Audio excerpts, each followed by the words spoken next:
যাক, বেশ কয়েকদিন ধরে আমি উল্টাপাল্টা স্বপ্নে দেখছি। কেউ যেন আমার কানের কাছে এসে বলছে, ফিস ফিস করে বলছে, মরবি, সব মরবি। আরো অনেক অদ্ভুত সব স্বপ্ন তো আছে।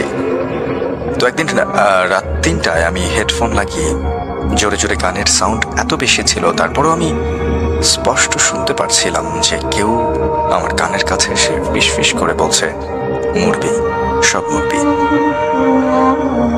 সেই রাতে আমি প্রচন্ড ভয় পেয়ে যাই। পরদিন সকালে আমি আমার ফ্যামিলি মেম্বারকে এই ঘটনাটা খুলে বললে সবাই এটা নিয়ে হাসাহাসি করে, এবং সকালে নাস্তা খেয়ে যখন যে যার মতো কাজে বেরিয়ে যায়, কিন্তু আমার দাদি এই ঘটনায় খুব গুরুত্ব সহকারে নেয়। এবং আমার দাদি আমাকে বলে যে তুই যে স্বপ্নটা দেখেছিস, যে সেটার ব্যাখ্যা আমি না দিতে পারলেও আমি একটা ঠিকানা দিচ্ছি, তুই এই ঠিকানায় চলে যা। তো পরদিন দাদির দেওয়া ঠিকানা অনুযায়ী একজন হুজুরের বাড়িতে আমি গেলাম। তারপর আমি হুজুরকে আমার নাম, আমার সমস্যার কথা বললাম। কিন্তু আজব ব্যাপার শাফিন ভাই, ঘটনাটি শোনার পর হুজুর আমার মুখের দিকে এক দৃষ্টিতে তাকিয়ে রইল। আমি বেশ আনইজি ফিল করছিলাম এবং হুজুরকে বললাম যে হুজুর, কি হয়েছে? হুজুর আমার কথার উত্তর না দিয়ে বলল, কাল সন্ধ্যায় তার সাথে দেখা করতে। তবে বাসায় এসে যথারীতি ঘটনা কাউকে আমি বলিনি, অর্থাৎ হুজুরের সাথে যে আমি দেখা করেছি সেই ব্যাপারটা আমি কাউকে বলিনি। কিন্তু আমার দাদি আমাকে গোপনে নিয়ে গিয়ে জিজ্ঞাসা করলো যে তুই কি তোর সমস্যার কোনো সমাধান পেলি? আমি বললাম, হুজুর আমাকে কাল সন্ধ্যায় তার সাথে দেখা করতে বলেছে। দাদি বলল, যা, সমস্যার সমাধান করা দরকার, তুই যাস তাহলে। তো পরদিন সন্ধ্যায় আমি হুজুরের বাড়িতে গেলাম এবং দেখতে পেলাম যে অনেক লম্বা লাইন সেখানে। যেহেতু আমার আসতে একটু দেরি হয়ে গেছে, তাই আমার সিরিয়াল নাম্বারটা অনেক পেছনে। একে একে সবাই তাদের সমস্যার কথা বলে চলে যাচ্ছেন এবং সবশেষে আমার সময় হলো হুজুরের সাথে সাক্ষাৎ করার। এখানে বলে রাখা ভালো শাফিন ভাই, হুজুর সন্ধ্যা 7টা থেকে রাত 10টা পর্যন্ত তার আসর বসায়।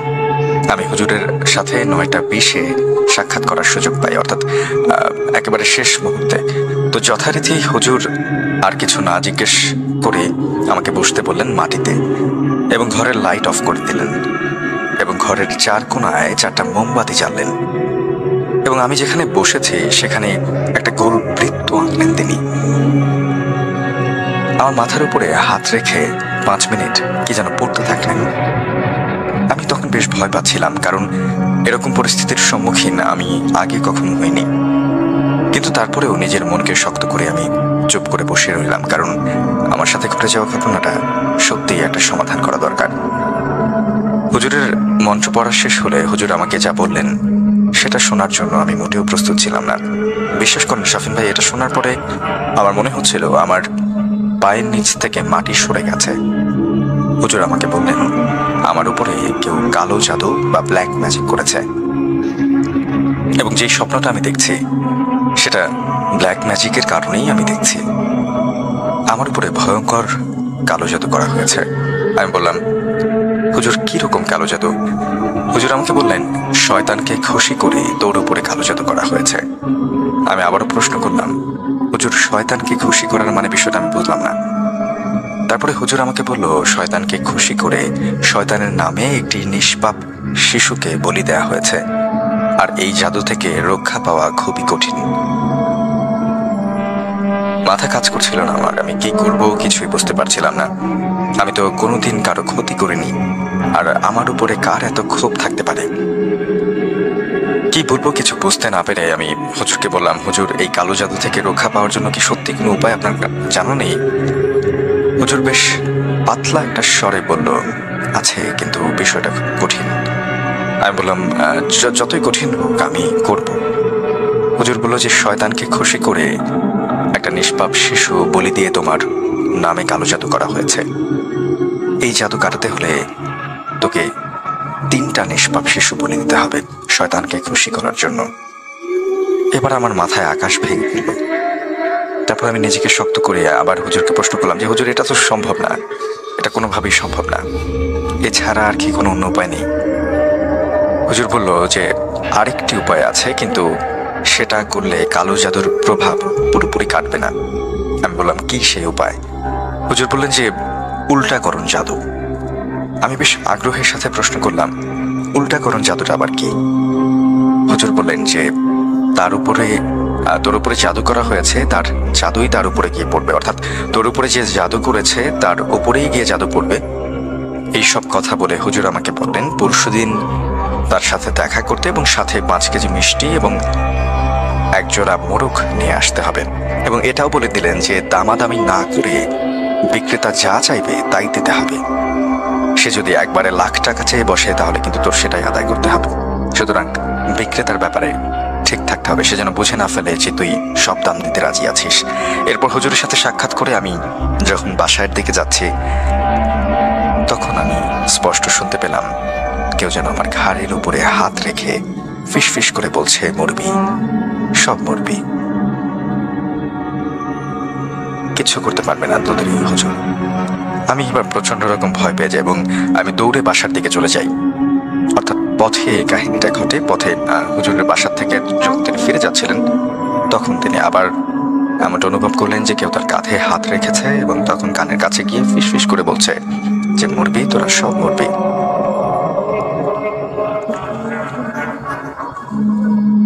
এরপরে তিনি দৌড়ে বাড়ি ফিরে গেলেন। বাড়ি ফিরে আমি বাসার সবাইকে ঘটনাটা একেবারে সম্পূর্ণ বলি, কারণ তখন আমার খুব অসহায় লাগছিল নিজেকে। প্রথমে কেউ আমার কথা বিশ্বাস করতে না চাইলেও আমার দাদির কথায় আমার বাবা আমার কথাটা একটু বিশ্বাস করেন এবং আমাকে বলেন যে ঠিক আছে, তোর সঙ্গে আমি পরশুদিন ওই হুজুরের কাছে যাব। তো আমি হুজুরের কথা মতন 5 কেজি মিষ্টি আর একজোড়া মোরগ একদমে কিনলাম। পরশুদিন আমি আর আমার বাবা আমরা 2 জন মিলে হুজুরের সাথে সাক্ষাৎ করতে গেলাম হাদিয়া সাথে নিয়ে। কিন্তু গিয়ে একদম অবাক হয়ে গেলাম। সেদিন এত লোক দেখলাম কিন্তু আজ হুজুরের ঘরে একটি লোকও নেই, আমি আর বাবা ছাড়া। আমি হুজুরকে কৌতূহলী বসে প্রশ্ন করলাম যে হুজুর, আজ আপনার ঘর এত ফাঁকা কেন? হুজুর বললেন যে শনিবার এবং মঙ্গলবার আমি রোগী দেখি না, আজ তোর সমস্যার সমাধান করবো, এই জন্যই তোকে আজ ডাক দিলাম। এরপর আমার বাবা হুজুরকে প্রশ্ন করলেন যে আপনি এসব কি শুরু করেছেন আমার ছেলের সাথে? এরপর হুজুর আমার বাবার নাম ধরে ডাকলেন এবং আশ্চর্যজনক ব্যাপার, হুজুর আমার বাবার নাম জানলো কি করে? এরপরে বাবা চুপ করে বসলেন, কারণ তিনিও ভয় পেয়ে গেছেন।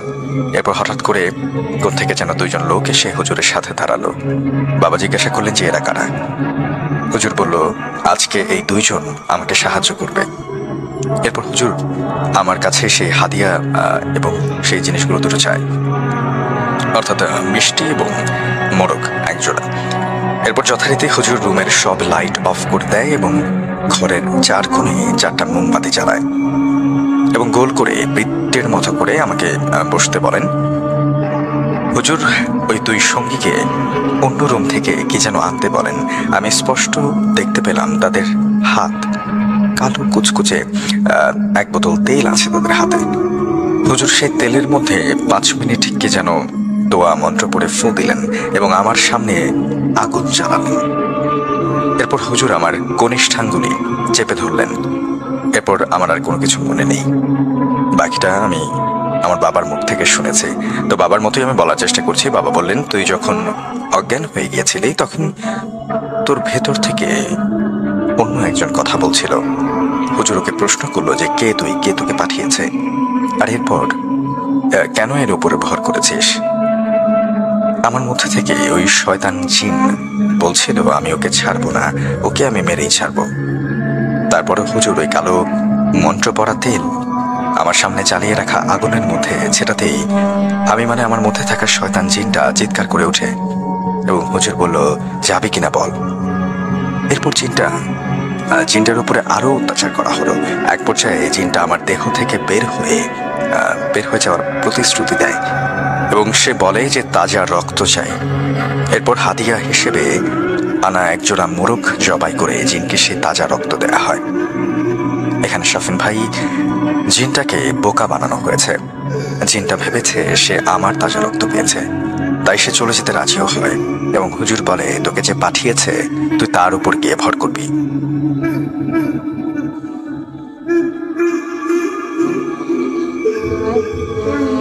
শাফিন ভাই, জিন দ্বারা আমাকে কালো জাদু করা হয়েছিল এবং এই উল্টিকরণ জাদুর মাধ্যমে ওই জিন দ্বারাই ওই ব্যক্তির উপরে জাদু করা হয়েছে, যে আমার উপরে করেছিল। যেহেতু শাফিন ভাই জাদুটা রক্ত দিয়ে করা হয়েছিল, তাই রক্তের বিনিময়ে রক্ত দিয়েই জাদুটা উল্টাকরণ করা হয়েছে এবং ওই ব্যক্তির উপর এই কালো জাদুর প্রভাব গিয়ে পড়েছে। সে এখন চাইলেও এই জাদু আর উল্টাতে পারবে না। এই জাদু শেষ করতে হলে 3টা নিষ্পাপ শিশু বলি দিতে হবে শয়তানকে খুশি করার জন্য। হুজুর আমাকে 2টা তাবিজ দেন এবং বলেন যে সব সময় পরে রাখতে সেই তাবিজগুলো। ওই মন্ত্র পড়া কালো তেলটা তিনি আমাকে দেন এবং বলেন প্রতিদিন গোসলের আগে মাখতে। এবং বাবা হুজুরকে তখন জিজ্ঞাসা করেন যে হুজুর উল্টাকরণ জাদু কি সম্পন্ন হয়েছে? হুজুর বললেন যে হ্যাঁ, এখন তোর ছেলে বিপদমুক্ত। তারপর বাবা আমাকে নিয়ে খুব দ্রুত রিকশায় নিয়ে বাসায় ফিরে আসেন, কারণ তখনও কিন্তু আমি অজ্ঞান ছিলাম এবং বাবা প্রচন্ড রকম ভয় পেয়েছিলেন। বাসায় এসে বাবা সবাইকে ঘটনা খুলে বলেন। এরপরে শাফিন ভাই আল্লাহর রহমতে আর কোনো সমস্যা হয়নি। আমি এখনো ওই তাবিজ 2টো পরে থাকি। ওই তেলটা লাগানোর পর গোসল করলে গোসলের পানি কুচকুচে কালো বের হয়, যেমন মনে হয় জাদুর প্রভাব ধুয়ে যাচ্ছে। অর্থাৎ ওই তেলটা গোসলের সময় ব্যবহার করলে তিনি গোসল করার পর তার গা থেকে যে পানিটা পড়ে সেটা দেখে তার মনে হয় যে কালো কুচকুচে কিছু পড়ে যাচ্ছে সেটার সাথে, অর্থাৎ সে জাদুর প্রভাব পড়ছে, এমনটাই তিনি বলছেন। এটা আমার জীবনের সত্য ঘটনা, অনুরোধ করবো পড়ে শোনানোর জন্য। আর কালো জাদু বিষয়টা যে কতটা খারাপ সেটা আমার পরিবারই জানে। আমার কন্ট্রাক্ট নাম্বার সেটাও দিয়ে রেখেছেন, তো সেটার প্রয়োজন পড়বে না। আমরা ইতিমধ্যে জানি যে কালো জাদু আসলে এমনটাই, এবং আমি সবসময় নিরুৎসাহিত করি, সবসময় বলি যে এই বিষয়টার আশ্রয় কেউ নেবেন না। যাই হোক, ঘটনাটা আমাদেরকে পাঠিয়েছেন, ধন্যবাদ, রাতুল হাসান, ময়মনসিংহের গফরগাঁও থেকে। আসসালামু আলাইকুম শাফিন ভাইয়া। ওয়ালাইকুম আসসালাম। আমার নাম মোহাম্মদ শরীফুল ইসলাম শাফিন। আমি মিরপুর 10, ঢাকা 1216 থেকে বলছি। এই ঘটনাটি আমি আমার এক আত্মীয়ের মুখ থেকে শুনেছি, তো ঘটনাটি আমি তার ভাষাতেই বলছি।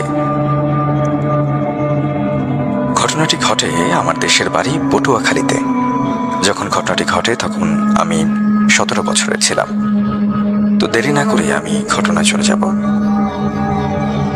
একদিন আমিও আমার ছোট বোন আমাদের খালুর বাসা থেকে দাওয়াত খেয়ে আসছিলাম। খাওয়া দাওয়া শেষ করতে প্রায় অনেক রাত হয়ে গিয়েছিল। তখন আমার খালু বলে যে এখন অনেক রাত হয়ে গেছে, তোদেরকে আমি বাসায় দিয়ে আসি, চল।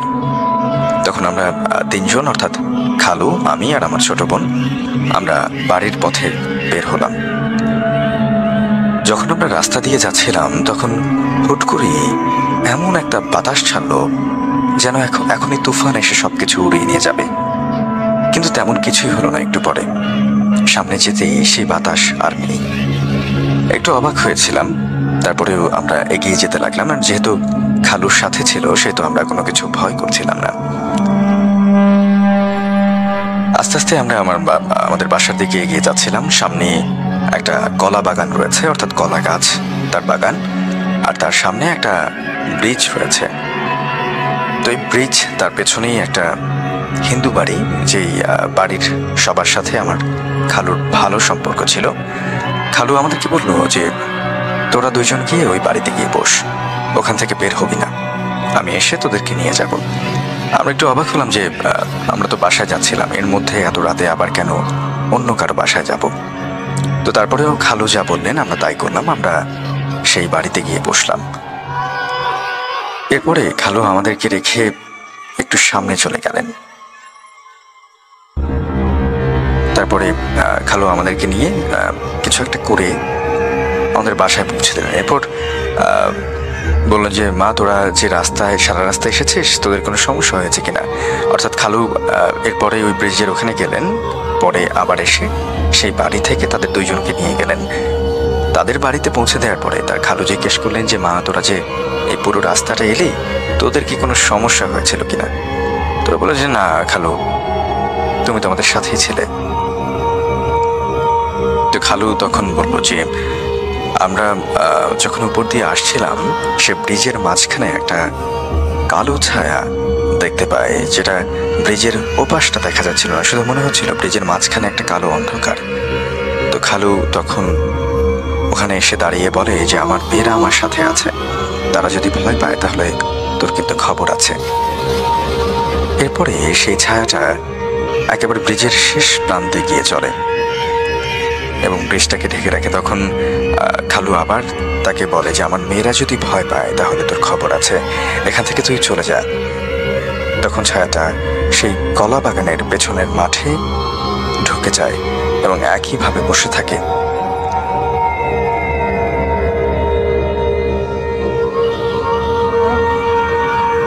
এরপরে যখন আমরা আরেকদিন ওই কলা বাগানের কাছ থেকে আসছিলাম, তখন আমরা দেখলাম সেই ছায়াটা কলা বাগানের মাঝে পেছনে বসে আছে, একইভাবে বসে আছে। আমি তাদেরকে বাসায় নিয়ে আসি, কলা বাগানের পেছনের মাঠটা ভালোভাবে দেখা যায় না। আমি তারপর ওদেরকে কিছু বলিনি, অর্থাৎ খালু বলছেন যে সে তার মেয়েদেরকে কোনো কিছু বলেননি। এরপরে খালু আমাদের দুজনকে ঝাড়ফুঁক দিয়ে বললো যে 2 দিন এই তাবিজটা পড়ে থাকবে তোরা। আর আমার মা এসব কথায় বিশ্বাস করতো না বলে আমাদের দুজনকে তাবিজটা খুলে ফেলতে বলে। তারপরের দিন আমরা সেই কলা বাগান দিয়ে মাঠে যাচ্ছিলাম। তখন আমরা দুইজনই দেখি যে একজন মহিলা কলা গাছের নিচে হাঁটু মুড়ে বসে আছে, আমাদের যাওয়ার পথটা আটকে রেখেছে সে। তখন আমরা দুইজন প্রচন্ড রকম ভয় পেয়ে যাই, কারণ সেই মহিলার মুখটা দেখা যাচ্ছিল না, যতটুকু দেখা যাচ্ছিল ততটুকু খুব ভয়ঙ্কর এবং খুব বাজে রকম বিশ্রী। তখন আমরা দুইজনেই ওনার একটু সামনে যেতেই ভয়ে চিৎকার দিয়ে উঠি এবং চিৎকার দিয়ে দৌড়ে আমরা ভয়ে বাড়িতে চলে আসি আর সবাইকে এই কথা খুলে বলি। তখন আমার বাবা আমার খালুকে এসব কথা খুলে বলেন এবং খালুকে খবর দেন।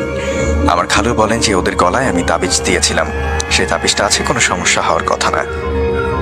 তখন খালু আমাদের বাড়ি এসে দেখে যে আমাদের গলায় সে তাবিজটা নেই। তখন খালু সবাইকে বলে যে কাল রাতের ঘটনা, অর্থাৎ কাল রাতে তিনি যখন ওদেরকে নিয়ে আসছিলেন তখন তিনি দেখেছিলেন যে সেখানে কালো ছায়া রয়েছে ব্রিজের উপরে, অর্থাৎ অশরীরী কিছু ছিল সেখানে, আর সেজন্যই তিনি তাবিজটা দিয়েছিলেন। তো যাই হোক, খালু এসে দেখলেন যে আমাদের গলায় কোনো তাবিজ নেই, কারণ সেটা আমাদের মা কেটে ফেলে দিয়েছিল।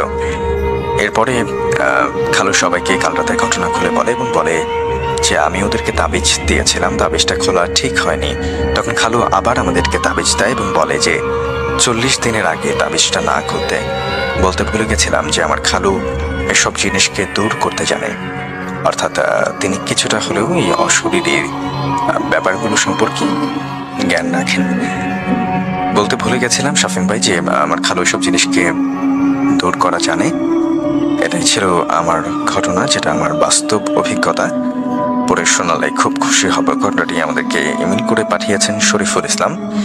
তিনি লিখেছেন মিরপুর 10, ঢাকা 1216 হতে।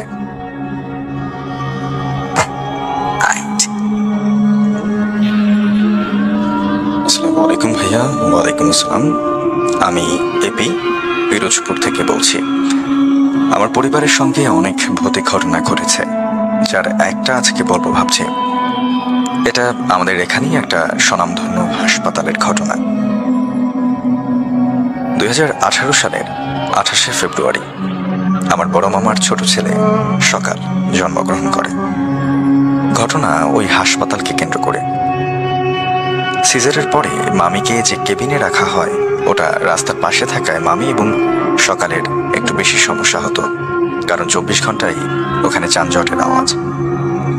তাই আমার বাসার সবার অনুমতি থেকেই ওই কেবিন পরিবর্তন করে আমাদের হাসপাতালের ভেতরে একটা নতুন কেবিনে নেওয়া হয়। ঘটনার শুরু ওখান থেকে। বলে রাখা ভালো যে ওই কেবিনের পেছনের দিকেই রয়েছে একটা অজ্ঞাত লাশের ঘর, যার মধ্যে পুলিশ বা অন্যান্যরা পরিচয়হীন লাশ রাখে। অর্থাৎ আমরা আঞ্জুমানে মুফিদুলের কথা জানি যে অজ্ঞাত লাশগুলো, নাম পরিচয়হীন যে লাশগুলো থাকে, সেটা যেখানে রাখা হয়, যে সংস্থার মাধ্যমে সৎকার করা হয়, সেরকমই একটা জায়গা হয়তো, যা থাকে অনেক অনেক দিন। 1 মার্চ ওই দিন রাতে আমার আম্মু ও মামি হাসপাতালে ছিলেন। তারা, আম্মু আর মামির সম্পর্ক অনেক ভালো বলে এদের আড্ডা দিতে দিতে অনেক রাত পর্যন্ত জেগে থাকে। তখন আম্মু ও মামি হঠাৎ করে খুব অদ্ভুত এবং ভয়ঙ্কর বাজে গন্ধ অনুভব করে। তারা মনে করে যে হাসপাতালে তো এমন গন্ধ আসতেই পারে, কিন্তু এরপরে হঠাৎ করে তারা বাথরুমের মধ্যে কোনো মানুষের হাঁটার আওয়াজ পায়। অর্থাৎ যেহেতু কেবিনের বাথরুম, সেহেতু অন্যান্য রোগীদের আসার কোনো সম্ভাবনাই নেই, সেটা একদম সেপারেট একটা রুমের সাথে একটা বাথরুম। দুজনই খুব অবাক হয়ে দুজনের দিকে তাকায়। আম্মু মামিকে কিছু না বলে সরাসরি বাথরুমের মধ্যে গিয়ে লাইট জ্বালিয়ে দেখে কি অদ্ভুত, সব ঠিকঠাক। এরপরে ওই দিন আর কোনো কিছু হয়নি। সকালে মামা নাস্তা নিয়ে আসার পরে আম্মু এবং মামি রাতের সব ঘটনা মামাকে খুলে বলে, কিন্তু বড় মামা মজা নেয় আর বলে যে সামনে একটা নতুন বাসার কাজ চলছে, হয়তো ওখান থেকে আওয়াজ হয়েছে, এবং আরো বলল যে ওখানে নাকি রাতেও কাজ করে, তাই এমন বিকট শব্দ শোনা যায়। বাসার সবাই এই কথা শুনে মজা নেয়। অর্থাৎ তারা যে একটা অদ্ভুত অভিজ্ঞতার মধ্য দিয়ে গেছেন, একটা অদ্ভুত অনুভূতি পেয়েছেন, সেটা সবার কাছে বেশ মজার একটা ব্যাপার ছিল। তো ওই দিন রাতে আমার আম্মু আর আমার মামির সাথে আমার ছোট খালাও থাকতে আসে, অর্থাৎ তিনিও হাসপাতালে থাকতে এলেন। এবার প্রথম রাতের দিন রাতের মতো সবকিছু ঠিকঠাক হলেও হঠাৎ করেই সবাই দেখতে পেল জানালাটা অনেক জোরে আওয়াজ করে খুলে গেল। তিনজনই একটু ভয় পেয়ে গেল। আমার ছোট ভাই আমার আম্মুর কোলে ছিল, অপর দিকের বিছানায়। জানালা খুলতেই আমার মামির চোখ আটকে গেল। সে দেখল একজন লাল রঙের চাদর গায়ে এবং লাল ধুতি পরনের এরকম একজন লোক মামির দিকে তাকিয়ে হাসতে হাসতে ওই জানলার ওখান থেকে ভেদ করে চলে আসলো এবং এসে সে মামির বুকের উপরে বসে গলা টিপে ধরলো। ওইদিকে আম্মু আর আমার ছোট খালা মামিকে ডাকাডাকি করছে। সকালে খাওয়ানোর জন্য মামি সবকিছু শুনতে পাচ্ছে, কিন্তু সে কোনো কথা বলতে পারছে না। সে মনে মনে আয়াতুল কুরসি পড়ছে, কিন্তু সেটাও পড়তে পারছে না। ঠিক এমন সময় আমার ছোট খালা মামির কাছে গিয়ে তাকে ধরে ধাক্কা দেয় এবং বলে, কি হয়েছে, কোন দুনিয়ায় আসো, এতটা কি শোনো না কেন? মামি তখন কথা বলার অবস্থায় নেই। তখন মামি খালাকে ইশারায় পানি চাইল। এরপরে মামা কিছু বলার আগে সবাই আবার সেই কালকের মতো বাথরুমের মধ্যে হেঁটে যাওয়া পায়ের আওয়াজ শুনল এবং খুব জোরে জোরে আসছিল। মনে হচ্ছিল যে প্রচন্ড রাগে কেউ খুব দ্রুত হাঁটছে, ঠিক তেমন একটা শব্দ হচ্ছিল। আমার ছোট খালা সহ সবাই অসম্ভব ভয় পেয়ে গেল। এবার বাথরুমের মধ্যে শুধু হাঁটা না, কল থেকে অনবরত পানি পড়ার শব্দ আসছে। তখন মামি তার সাথে ঘটে যাওয়া ঘটনার কথা মুখে বলে। অর্থাৎ সে যে একটা অবয়ব দেখেছে লাল জামা এবং লাল ধুতি পরে, সে তার গলা টিপে ধরে এবং সে কথা বলতে পারছিল না, সেটা সে বলে। তিনজন গুটিসুটি দিয়ে সূরা পড়তে থাকে। মামাকে অনেকবার ফোন দেওয়া হয়েছিল, কিন্তু ঘুমিয়ে আচ্ছন্ন থাকায় মামা ফোন ধরছে না। অর্থাৎ একেবারে খুব সকালে এই ঘটনাগুলো। এভাবেই সবাই সারা রাত আতঙ্কের মধ্য দিয়ে পার করে। অর্থাৎ একেবারে শেষ রাতের ঘটনা। সকালে মামা আসলে সবাই সবকিছু খুলে বলে। এবারও সে বিশ্বাস করে, এবার সেও বিশ্বাস করে হাসপাতালটা হলো মামার কয়েক বন্ধুর যৌথ উদ্যোগে নেয়া। তো মামা সকালে একজনকে ফোন করে আনে, অর্থাৎ হাসপাতালের মালিক একজনকে ফোন করে আনে এবং রাতের সব কথা বলে। সে এগুলো তাদের ভুল বলে চালিয়ে দেয়। যদিও মামিকে ওই দিন বাসায় আনবে, তাই কোনো কথা মামার বাড়ায়নি। সবাই যখন রেডি হয়ে ব্যাগ গোছানোর সময় এক নার্স আসে এবং যার সাথে আম্মুদের সম্পর্ক ভালো হয়ে ওঠে ততদিনে। আন্টি এসে বলে যে, কি আপা আজকে চলে যাবেন নাকি? তখন ওই আন্টিকে ছোট খালা বলে যে, না গিয়ে উপায় কি, এই ভূতের হাসপাতালে থেকে মরবো নাকি? তখন নার্স একটু মুচকি হেসে বলে যে, আপনারাও কি তাকে দেখেছেন? পরে আন্টি সব বলে তাকে। এগুলো শুনে নার্স বলে যে, যেটা বলে সেটা শুনে সবাই আরো বেশি আতঙ্কে পড়ে যায়। সে বলল যে বেনামি লাশের ওখানে একদিন খুব অদ্ভুতভাবে মরা একটা মানুষের লাশ আনা হয়, যা দেখতে খুব বিভৎস। খুব অদ্ভুতভাবে ওই লাশের ঘর থেকে খুব অচেনা আওয়াজ পাওয়া যায়। লাশটা ওখানে প্রায় 2-3 মাসের মতো থাকে। লাশের কেউ না আসায় ওটা পুলিশদের তদারকিতে কবর দেয়া হয়। এরপর একদিন ওই হাসপাতালের কেবিনে থাকা এক মহিলার সাথে ঘটে একটা ভয়ঙ্কর ঘটনা। মহিলা তার 2 দিনের বাচ্চাকে ওই রুমে একা রেখে বাথরুমে যায়।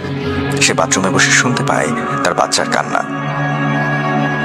যাতে সে তাড়াতাড়ি বার হয়ে এসে দেখলো ওই লোকটা তার বাচ্চার গলা টিপে ধরে বসে আছে। সেটা দেখা মাত্রই অজ্ঞান হয়ে যায়। কিছুক্ষণ পরে তার জামাই এসে দেখে ওই অবস্থা। পরে হাসপাতাল কর্তৃপক্ষের অনুরোধে তারা কোনো মামলা দায়ের করে না। তাছাড়াও ওই রুমে হঠাৎ করেই ফ্যান নষ্ট হয়ে যায়, লাইট হুটহাট কোনো ধরনের বৈদ্যুতিক গোলযোগ ছাড়াই একেবারে ভেঙে ঝলসে যায়। এছাড়াও আরো অদ্ভুত অদ্ভুত সব ঘটনা ঘটে। ওই ঘটনা এখানে শেষ হলেই ভালো হতো, তবে সেটাও হলো না। মামিরা বাসায় আসলো, আল্লাহর রহমতে সব ঠিকঠাকই চলছিল। 2 দিন পরেই শুরু হলো ঝামেলা। মামিরা রাতে জানলা খুলে ঘুমায়, তো হঠাৎ একদিন মামির ঘুম ভেঙে যায়। সে দেখে তার বড় ছেলের বুকে উপরে উঠে বসে আছে সেই সন্ন্যাসী, এবং খুব ভয়ঙ্কর ভাবে মামির দিকে তাকিয়ে সে হাসছে। মামি তাকে দেখে একটু ভয় পেয়ে সে দৌড়ে যায়, তাকে লাথি মারে এবং সে ছিটকে পড়ে জানলার কাছে। এরপরে সে আবার মামির গলা চেপে ধরে। মামি পায়ে লাথি মারায় সাথে সাথে মামারা উঠে যায়। মামা মামির গায়ে হাত দেওয়ার সাথে সাথে সেই সন্ন্যাসী সেখান থেকে চলে যায়। যাওয়ার আগে মামিকে সেই সন্ন্যাসী বলে যে, তোকে আমার লাগবে, আমি আবার আসবো তোকে নিতে। তখন মামা মামিকে জিজ্ঞেস করে যে কি হয়েছে। তারপরে মামি সবটা বলে। পরের দিন সকালে মামা একজন আলেমকে দিয়ে বাসায় এবং বাসার সবাইকে বন্ধক করে দেয়। আল্লাহর রহমতে এরপর থেকে সব ঠিকঠাক চলছে।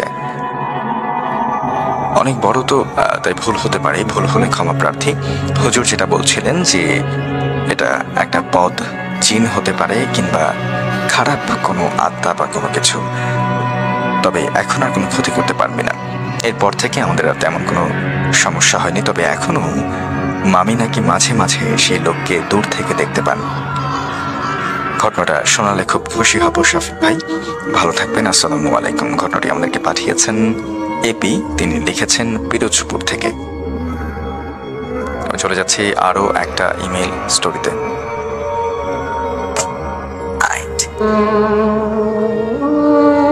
আসসালামু আলাইকুম ভাই। ওয়ালাইকুম আসসালাম। আমার নাম খন্দকার আকাশ, খিলগাঁও থেকে বলছি। ভাই, আজকে যে ঘটনাটি বলবো তা আমার সাথে ঘটে যাওয়া একটি কাহিনী। কাহিনী শুরু করার আগে আমি একটা কথা বলে নিতে চাই। আমার নিজের বাসা আর কি, আমার চাচা ফুপু সবাই একই বিল্ডিং এ থাকি। আমাদের পরিবারের সবার সাথে কিছু না কিছু হয়েছে, কিন্তু কখনো কারো ক্ষতি করেনি। আমাদের বাসার অনেকগুলো জিন রয়েছে। যাই হোক, আমার কাহিনীতে আমি চলে আসি। ভাই, এই কাহিনী 2 বছর আগের রমজান মাসের। এমনিতে আমি আমার আব্বুর সাথেই রাতে ঘুমাই, কিন্তু আমার একটু জরুরি কাজে আমাদের গ্রামে যাই, তাই রুমে আমি একা ছিলাম। মানে আমার বাবা জরুরি কাজে গ্রামে গেলেন, তো আমি রুমে একা ছিলাম। তাই আমি ঠিক করি যে সেহরি করে একবারে আমি ঘুমাবো। যেই ভাবা সেই কাজ, আমি মোবাইলে একটা মুভি দেখা শুরু করি। রাতে 2টা বেজে গেলে এমন সময় আমি যে রুমে ছিলাম, আমার মনে হলো আমার রুমের দরজাটা কেউ খুলছে। বলে রাখা ভালো ভাই, আমার রুমের যে দরজা সেটা খুললে একটা শব্দ হয়। তাই আমার মনে হলো কেউ দরজার দিক থেকে আমার দিকে তাকিয়ে আছে, কিন্তু আলো জ্বালিয়ে দেখি যে না, সেখানে কেউ নেই। পরে আমি মনের ভুল মনে করে আবারও শুয়ে মুভি দেখছিলাম। কিছুক্ষণ পরে আমার আম্মুর মতো দেখতে দরজা খুলে সাথে সাথে আমার টয়লেটের দিকে যাচ্ছে। তখন আমি বলি যে, আম্মু ঘুমাও নাই? তারপর আম্মুর মতো দেখতে সেই অবয়বটা বা যাই বলি সেটা টয়লেটে চলে গেল। আমি ভাবলাম হয়তো আমাকে মোবাইল চালাতে দেখে রেগে হয়তো কথা বলেনি, তাই তারপর আমি সেদিকে আর খেয়াল না করে আমি মুভি দেখতে থাকি। এর মধ্যে আমার আম্মুর মতো দেখতে সেই অবয়বটি টয়লেট থেকে বের হলো কিনা তার প্রতি আমার কোনো খেয়াল ছিল না। এরপর আমার একটু ওয়াশরুমে যাওয়ার প্রয়োজন হয়। তখন আমি দাঁড়িয়ে দেখি যে টয়লেটের লাইট চালানো আছে, কিন্তু ভেতরে গিয়ে দেখলাম যে না, সেখানে কেউ নেই। আমি এতটা গুরুত্ব দেই না, আমি ভাবলাম যে আম্মু হয়তো লাইট অফ করতে ভুলে গেছে। পরে ভাই আমি টয়লেট থেকে বের হয়ে পানি খেতে নিলাম। তখন আমার মনে হলো যে আমার দিকে কেউ তাকিয়ে আছে। পরে আমি দরজার দিকে তাকিয়ে দেখি দরজাটা খোলা, আর কে যেন দাঁড়িয়ে আছে সেখানে। আমি ভাবলাম আম্মু হয়তো দাঁড়িয়ে দেখছে যে আমি আসলে কি করছি। তারপর ভাই আমি আমার পেছনে কিছু খাওয়ার শব্দ পাই। আমি পেছনে তাকিয়ে দেখি কালো বর্ণে অনেক ছোট কিছু একটা, সে কিছু একটা খাচ্ছে। আমার কাছে মনে হলো যে ইঁদুর হতে পারে এমন কিছু। আমি এটা দেখার জন্য সামনে আগাই যে আসলে জিনিসটা কি, ইঁদুর না অন্য কিছু। আমি সামনে এগোতেই দেখি যে সেখানে আর কেউ নেই, আর দরজাটা খোলার সেই শব্দটা পাই। অর্থাৎ তিনি যখন দেখলেন তার পেছনে ফিরে পানি খাওয়ার সময় যে কিছু একটা শব্দ হচ্ছে, তিনি সেখানে এগিয়ে দেখলেন যে না, সেখানে কিছু নেই। তখন তার উল্টো দিক থেকে, অর্থাৎ তার পেছন থেকে তিনি শব্দ পেলেন যে তার দরজাটা কেউ খুলছে। অর্থাৎ দরজা খোলার শব্দটা একটু আগে আবারও পেয়েছিলেন, এখন আবারও পেলেন। দরজা খোলার সেই শব্দটা হওয়ার পরে আমি দরজার দিকে তাকিয়ে দেখি যে না, দরজা তো বন্ধই আছে। তাও আমি মোবাইলের লাইট চালিয়ে উঠে দেখতে চাই। সামনে গিয়ে দেখি দরজা স্বাভাবিকভাবেই বন্ধ আছে। তারপর পেছনে তাকিয়ে দেখি সেই কালো অবয়বটা সেখানে আর নেই। তারপর আমি আবার এসে শুয়ে পড়ি এবং কিছুক্ষণ পরে আবার দরজা খোলার শব্দ পাই। অর্থাৎ বারবার একই শব্দ হচ্ছিল। আমি তাকিয়ে সেই আগের মতোই দেখতে অবয়বটা দাঁড়িয়ে আছে, অর্থাৎ আমার মায়ের মতো দেখতে একটা অবয়ব দাঁড়িয়ে আছে। এবার আমি আস্তে আস্তে উঠে বলি যে কে, কোনো উত্তর পাই না। তারপর আমি যে পানির গ্লাসটায় পানি খেয়েছিলাম সেটা হঠাৎ করে পড়ে এই গ্লাসটা ভেঙে গেল। এরপর আমি তাকিয়ে দেখলাম যে না, সেখানে তো কেউ নেই। এবার আমার একটু ভয় লাগলো। ভাই আমি বলে রাখি যে বলে রাখা ভালো, আমি ছোটবেলা থেকে একটু সাহসী ছিলাম। তাও কিছু না ভেবে আমি উড়িয়ে দিলাম। মনে হয়েছে যে গ্লাসটা হয়তো আমি কর্নারে রেখে এসেছি, যেন পড়ে ভেঙে গেল। ব্যাপারটা কিছুক্ষণ পরে আমি শুনতে পাচ্ছিলাম যে আমাদের দরজায় কেউ ঠক ঠক করে 3 বার নক করলো। আমি একটু অবাক হলাম, কারণ আম্মু আসলে তো কোনো নক করবে না। আমি বললাম যে কে ওখানে, কোনো উত্তর পেলাম না। তারপরে উঠে দরজাটা খুলে দেখি কেউ নেই। আমি এরপর এসে শুতে যাব, আবার সেই একই 3 বার ঠক ঠক করে দরজায় নক করার শব্দ। ভাই আমার আম্মুর একটা কথা আমার মনে পড়লো যে আম্মু বলেছিল দরজায় কেউ 3 বার নক করলে বা কড়া নাড়লে, কে জিজ্ঞাসা করলে উত্তর যদি না দেয় তাহলে দরজা খুলতে হয় না। আমি ভাবলাম এবার আমি দরজা খুলবো না। আমার কিছুক্ষণ পর সেই একই নকের শব্দ। এবার আমি সাহস নিয়ে দরজাটা খুলি, কিন্তু এবার আমি যা দেখি সেটা আমি এক ফোঁটাও আশা করিনি। আমি দেখি একটা কালো অবয়ব, চোখ দুটো একেবারে জল জল করছে অন্ধকারে, মুখ দেখা যাচ্ছে না, শুধু চোখ দুটো আগুনের মতো করে জ্বলছে। এটা দেখে আমি তাড়াতাড়ি দরজা আটকে নিয়ে বিছানায় এসে কাঁথা মুড়ি দিয়ে আমি শুয়ে পড়ি। এরপর আমি কান্নার একটা বিকট শব্দ শুনতে পাই। আমি ভয়ে ভয়ে শুয়ে থাকি এবং উঠে দেখারও সাহস পাই না। এরপর কখন ঘুমিয়ে পড়ি তাও খেয়াল নেই। কিছুক্ষণ পরে আম্মু আমাকে ডাক দেয় সেহরি খাওয়ার জন্য। আমি উঠে আম্মুকে জিজ্ঞাসা করলাম যে আম্মু, রাত্রে কি তুমি আমার টয়লেটে গেছিলা? এরপরে আম্মু বলে যে না তো, আমি তো মাত্র ঘুম থেকে উঠে তোকে ডাকলাম। এটা শুনে ভাই আমার বিশ্বাস হচ্ছিল না, যে কারণ আমি নিজে সেই অবয়বের সাথে কথা বলছিলাম। অর্থাৎ সেই অবয়ব কোনো উত্তর না দিলেও তিনি কিন্তু বারবার বলছিলেন যে আম্মু কিছু লাগবে বা এরকম কোনো কথা বলছিল। কিন্তু সে ভাবছিল যে সে যেহেতু মোবাইল চালাচ্ছে, তার আম্মু হয়তো রেগে গিয়ে তার কোনো কথার উত্তর দিচ্ছে না। তবে আসলে সেখানে তার মা ছিল না। এটা কি হয়েছিল সেদিন আমি এখনো জানি না। এরপর থেকে আব্বু না থাকলে আমি আর রাত জাগি না। এই কাহিনীটা আমার সাথে ঘটে যাওয়া সত্য কাহিনী। পরে শোনালে খুশি হব। আমার ভাইয়ের সাথেও ঘটে যাওয়া ঘটনা আছে, পরে আরেকদিন লিখে পাঠাবো। ভালো থাকবেন, আল্লাহ হাফেজ, আসসালামু আলাইকুম। ঘটনাটি আমাদেরকে পাঠিয়েছেন খন্দকার আকাশ, ঢাকার খিলগাঁও থেকে। আমি চলে যাচ্ছি আরো একটা ঘটনা। আসসালামু আলাইকুম ভাইয়া। ওয়ালাইকুম আসসালাম। আমার নাম আল মামুন। আমি যে ঘটনাটি এখন আপনাদের সাথে শেয়ার করতে যাচ্ছি সেটি একটি সত্য ঘটনা। এটা আমার মামার সাথে ঘটে গিয়েছিল প্রায় 15 বছর আগে। আমার বয়স তখন 12 বছর। আমরা মাঝে মধ্যে আমার নানার বাড়িতে বেড়াতে যেতাম। বিশেষ করে যেসব ভালোবেসে যাওয়া হবে যখন গ্রীষ্মকালীন ছুটি থাকতো। আমি আর আমার আম্মু আমার মামার বাড়িতে বেড়াতে গিয়েছিলাম। আমার মামারা 7 ভাই এবং 5 বোন। আমার যে মামার সাথে ঘটনাটি ঘটেছিল, মামা খুব একটা বেশি পড়ালেখা করেননি, কৃষি কাজ করতেন। যেমন ধানের জমিতে মোটর দিয়ে পানি সেচ করা, কিন্তু তখন আমাদের স্থানীয় ভাষায় বলা হতো শ্যালো মেশিন। সেই শ্যালো মেশিন দিয়ে মানুষের জমিতে পানি দেয়া হতো। সে সময় গ্রীষ্মকাল ছিল, দিনের বেলা খুব একটা ভালো পানি উঠত না। এজন্য আমার মামা রাত জেগে জমিতে পানি দিত। আমার মামা প্রতিদিনই খোলা আকাশের নিচে বিছানা পেতে সেখানে শুয়ে থাকতো এবং সেখানেই সারা রাত ঘুমাতো। কেননা সে সময় চোরের উৎপাত ছিল অনেক বেশি। রাত জেগে যদি মেশিন পাহারা না দেওয়া হতো তাহলে চোর আপনার মেশিন বা মেশিন না বলেই চেয়ে নেবে, এটা শিওর। সেজন্য আমার মামা সেখানে প্রতিদিন রাত জেগে মেশিন পাহারা দিত, প্লাস মেশিনের ঠিকভাবে পানি উঠছে কিনা সেটা পর্যবেক্ষণ করত। হঠাৎ একদিন সে স্বপ্নে দেখে যে বিশাল দানব আকৃতির একটা মানুষ তাকে বলছে যে তুই আমার রাস্তা থেকে সরে যা, তুই আমার রাস্তার সামনে কেন ডিস্টার্ব করছিস। সে স্বপ্নটা দেখার সাথে সাথে তার ঘুম ভেঙে যায় এবং সে ভয়ে ঘামতে থাকে। তুমি এত বড় ভয়ঙ্কর মানুষ এর আগে কখনো দেখি নাই যেটা স্বপ্নে দেখে।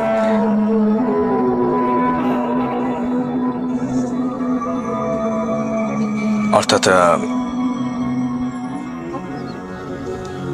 এই যে ফসলের ক্ষেতে পানি দেওয়ার জন্য তিনি থাকতেন এবং সেখানে মেশিন পাহারা দিতেন। রাতের সময়টাতে তিনি সেখানেই বিছানা করে ঘুমোতেন, যাতে করে মেশিন কেউ চুরি করে নিয়ে না যায়।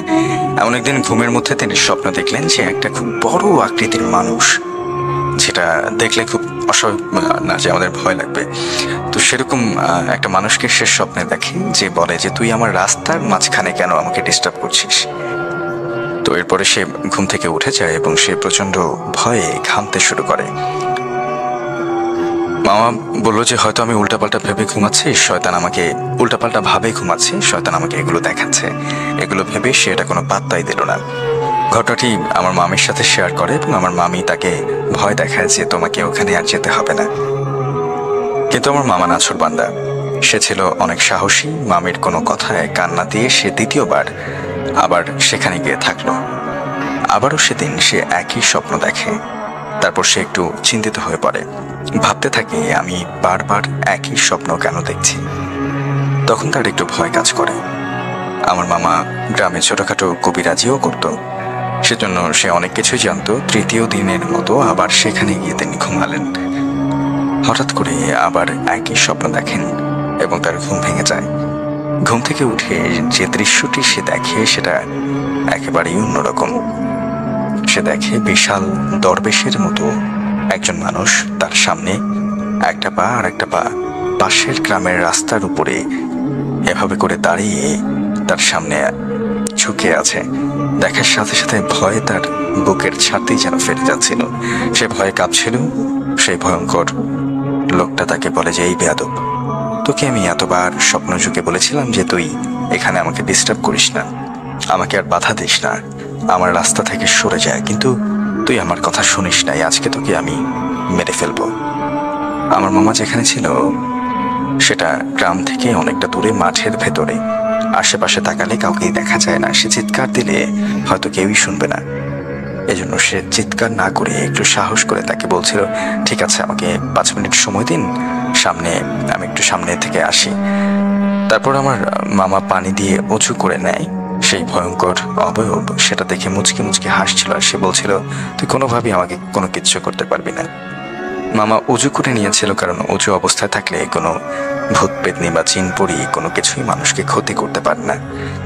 অবশেষে মামা সেই অশরীরীকে বলল আপনি কেন আমাকে বারবার ডিস্টার্ব করছেন, আমাকে কেন বারবার স্বপ্ন দেখাচ্ছেন। তখন সে বলল যে আমি এই রাস্তা দিয়ে প্রতিদিন যাওয়া আসা করি, তুই আমার রাস্তায় বাধা দিচ্ছিস, তুই কেন আমার রাস্তায় এভাবে শুয়ে থাকিস। আমি তোকে বারবার বলছি যে আমার রাস্তা থেকে সরে যা, কিন্তু তুই আমার কথা শুনিস নাই। এজন্য আমি আজকে তোর সামনে এসে হাজির হয়েছে। আমার সাথে বেয়াদবি করার পরিণাম আজকে তোকে বোঝাবো। তোকে আজকে আমার রাস্তা থেকে আমি চিরদিনের জন্য সরিয়ে দেব। তার বিশাল বিশাল দাঁড়িয়ে ছিল এবং সে আগুনের মতো গোলার মতো লাল চোখ। মনে হচ্ছিল তাকে এখনই মেরে ফেলবে।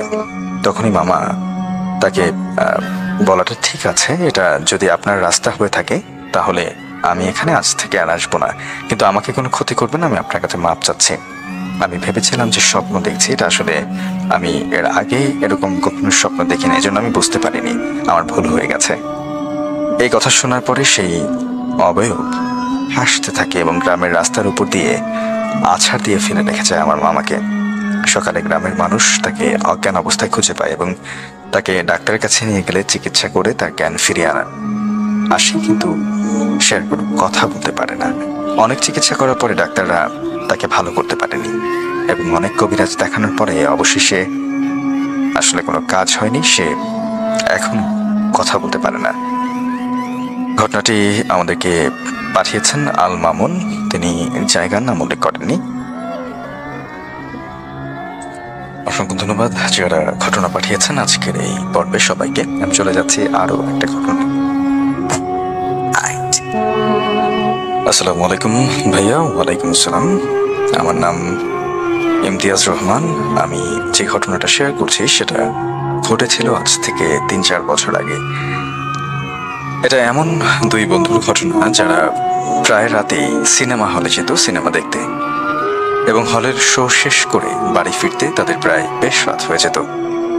এক কথায় তারা দুজনেই ছিল সিনেমার ভক্ত, অর্থাৎ রাতে সিনেমা দেখাটা তাদের জন্য একটা নেশার মতো।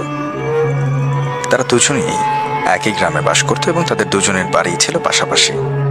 তাদের গ্রামটি ছিল খুব নিরিবিলি এবং সিনেমা হল ছিল তাদের বাড়ি থেকে প্রায় 1 থেকে 1.5 কিলোমিটার দূরে। সেদিন তারা হলের শো শেষ করে বাইরে বের হয়ে দেখতে পেল যে বাইরে একটু আগেই এক পশলা বৃষ্টি হয়ে গেছে।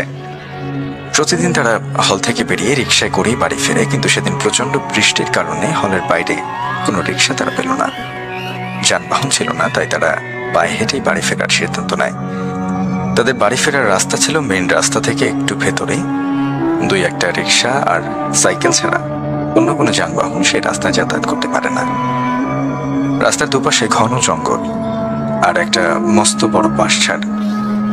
রাত তখন প্রায় 11:15 কি 11:30 মতো হবে। তারা দুজনে তাদের বাড়ি যাওয়ার সেই রাস্তা ধরে হেঁটে যাচ্ছে। একটু দূর যেতেই তারা তাদের সামনে একটা রিক্সা দেখতে পেল। তারা রিক্সার কাছে গেল এবং রিক্সাওয়ালাকে জিজ্ঞেস করলো, ভাই যাবেন? রিক্সাওয়ালা কোনো উত্তর দিল না, কোথায় যাবেন তাও জিজ্ঞেস করলো না, শুধু তার ঘাড় নাড়িয়ে হ্যাঁ বোধক সম্মতি জানালো, অর্থাৎ উপরে নিচে করে ঘাটটা নাড়লো যাতে বোঝা গেল যে সে যেতে ইচ্ছুক। এরপর তারা দুজনে রিক্সায় উঠে রিক্সা চলতে শুরু করলো।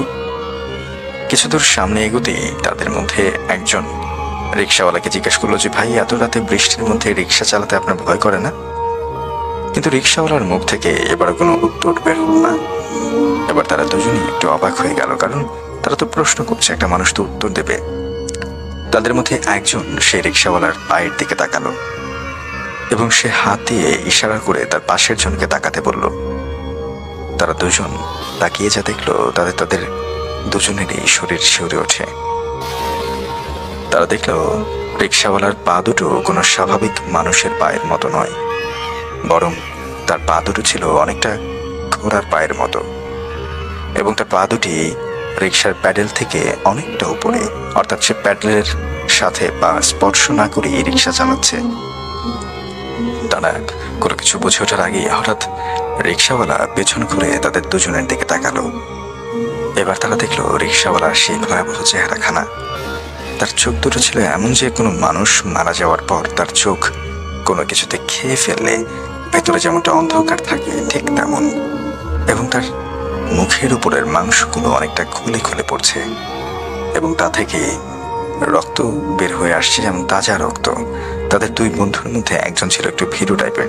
এই পরিস্থিতি দেখা মাত্র সে রিক্সায় বসা অবস্থায় অজ্ঞান হয়ে যায় এবং আরেক বন্ধু চিৎকার করে সেখান থেকে দৌড়ে চলে যায়। অবশেষে একটা বাড়ির সামনে গিয়ে এসে পড়ে। সে বাড়ির সামনে গিয়ে ধাক্কায় এবং বাড়ির লোকজন বাইরে বেরিয়ে আসে এবং সবকিছু শুনে আরো লোকজন এবং লাঠি সোটা নিয়ে ঘটনাস্থলে গিয়ে দেখে তার সেই বন্ধু অজ্ঞান অবস্থায় একটা ঝোপের উপরে পড়ে আছে। কিন্তু সেখানে সেই রিক্সা আর রিক্সাওয়ালার রূপী সেই বিভৎস চেহারার লোকটার কোনো চিহ্ন তারা পায়নি। এরপর বাড়িতে গিয়ে তাকে ট্রিটমেন্ট করা হয় এবং আস্তে আস্তে সে সুস্থ হয়ে ওঠে। এরপর তারা রাতে আর সিনেমা দেখেন। এই ঘটনাটি আমাদের এলাকাতেই ঘটে যাওয়া একটা ঘটনা। ঘটনাটি আমাদেরকে ইমেল করে পাঠিয়েছেন ইমতিয়াজ। তিনি এলাকার নাম উল্লেখ করেননি। অসংখ্য ধন্যবাদ আজকের এই পর্বে যারা ঘটনা পাঠিয়েছেন সবাইকে। আজকের মতো আরো একটা রোমাঞ্চকর রাতের এই দিতান্তে হচ্ছে, যেখানে বেশ কয়েকটা ঘটনা একেবারে হাড়হিম করা ছিল। বলতেই হচ্ছে এ ধরনের ঘটনার জন্য আগামী শুক্রবার আবারও ঠিক রাত 12টায় 96.4 স্পাইস এফএম ফিরে আসবো ভূত নাইট নিয়ে। ততক্ষণ পর্যন্ত সবাই ভালো থাকবেন, সুস্থ থাকবেন এবং সতর্ক থাকবেন। হয়তো আপনার আশেপাশে এমন কেউ আছে যাকে আপনি দেখতেই পাচ্ছেন না।